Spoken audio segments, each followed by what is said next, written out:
आज press conference की है जीएसटी को लेकर के, क्या है पूरा, किस प्रकार लोगों को लाभ?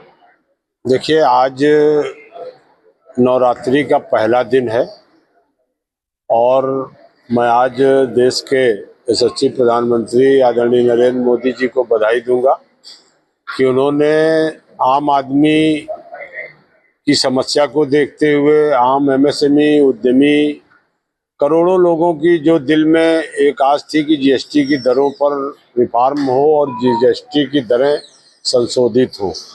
56वीं बैठक में सरकार ने निर्णय लिया है और एक बड़ा बदलाव जीएसटी में किया है। अब 2 स्लैब में ही जीएसटी लगेगी, 5% और 18%।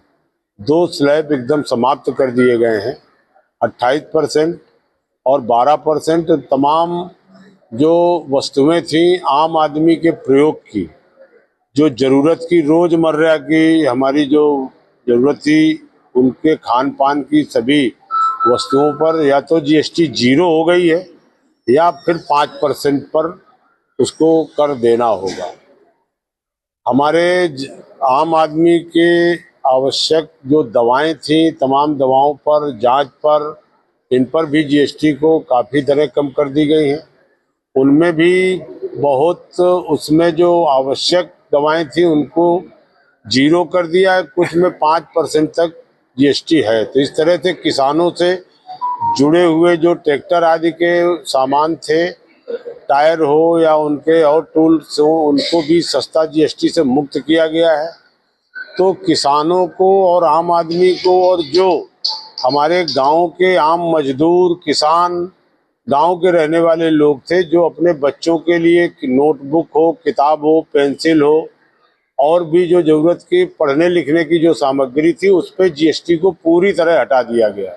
मंत्री, जिस तरह से देखा जाए, आज हाईकोर्ट के निर्देश के बाद यूपी सरकार ने बड़ा फैसला लिया है, जो जातिवाद भेद को खत्म करने के लिए अब जो है गिरफ्तारी में मेमो में जो है जात नहीं लिखी जाएगी और साथ साथ जो जाति जनसभा होती है उसको खत्म करने की बात कही। इसको किस तरह से देखा?